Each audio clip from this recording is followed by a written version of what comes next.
These are my gargoyles. They have graced the tops of my pillars since the pillars were built many years ago. They're based on a design by the incomparable Stalloween that uses 4 large pop bottles and a few smaller ones to flesh out the body, the neck, and the face of the gargoyles. These particular guys have a hose that runs up the back and exit at the mouth, so I can pump fog through them. They also have in their mouths flickering LED arrays to simulate fire. But as you can see, they've certainly had some war wounds, some scars. A couple of things. First is that when you're up on top of those and they get knocked down due to high winds, it can be a little rough on you. Frankly, I'm surprised at how well they've stayed up, considering that both of these have toppled at least twice each.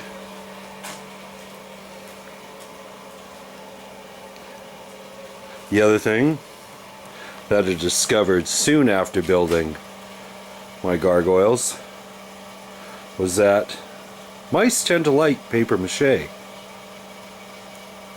So they've been redone a number of times using fiberglass and fiberglass resin, and so it is time to retire them.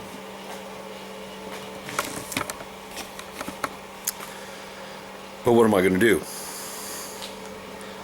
Can't build just any old gargoyle. So what I'm going to do is I'm going to base mine on a design by a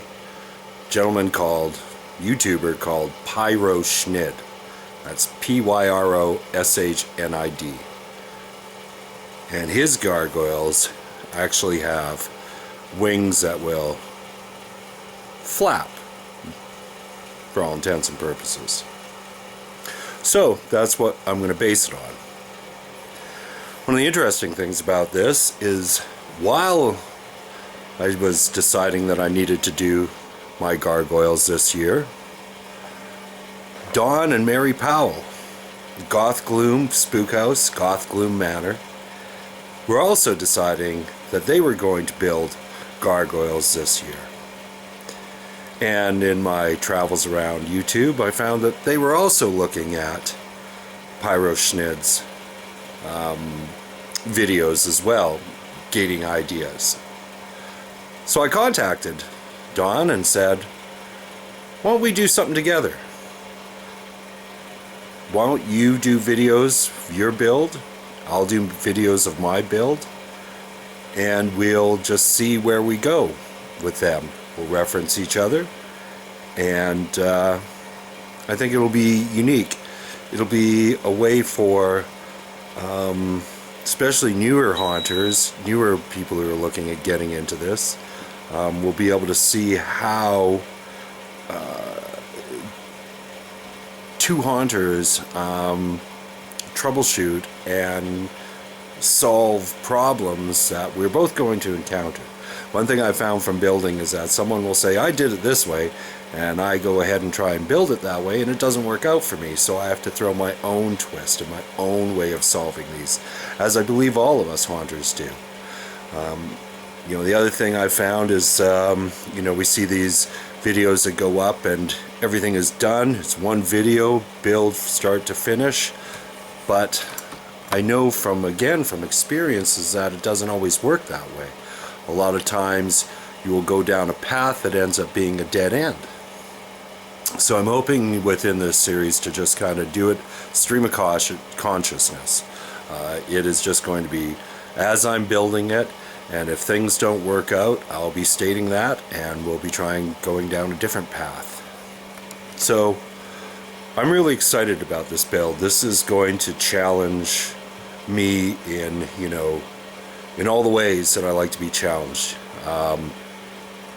Artistically, mechanically, electronically.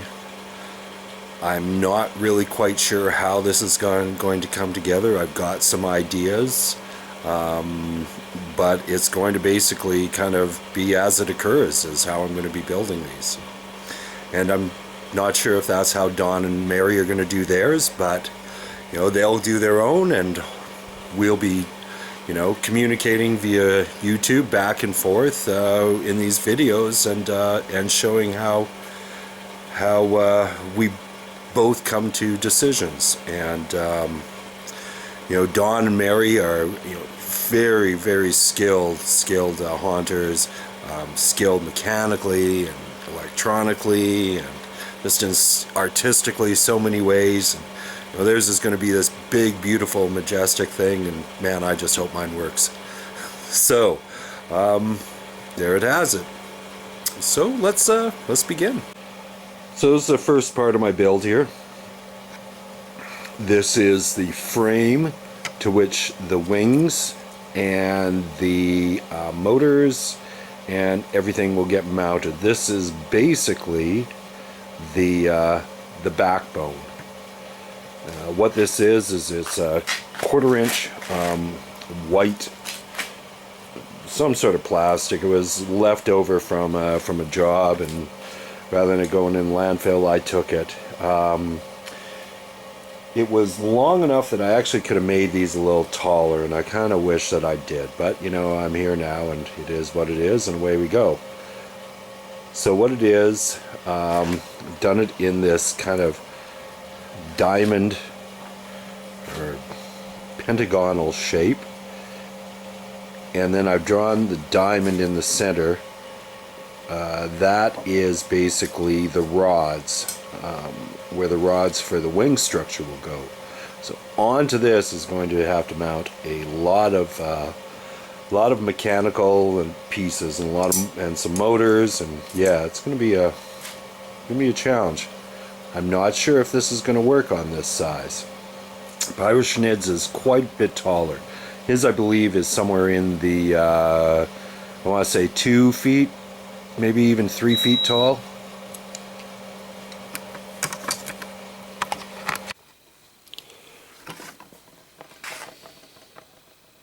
This used to have a gargoyle on it. Now it does not.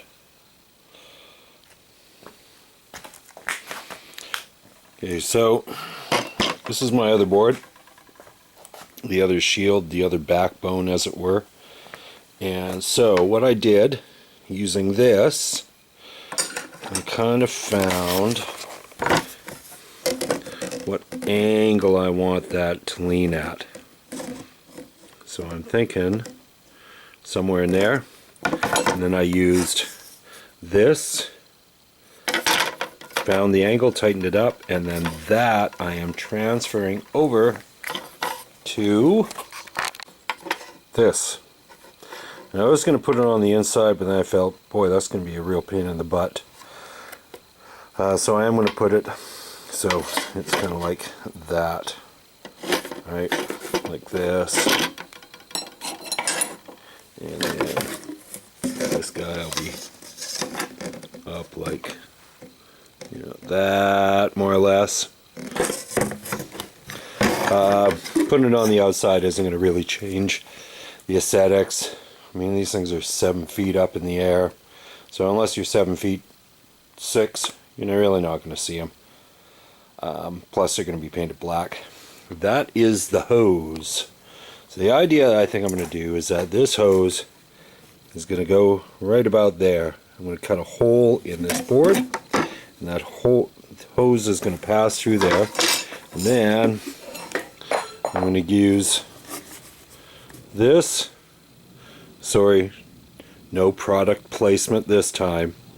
It's just some sort of duh. And that will go over top of here. And hopefully I get some other surprises that I can have for this.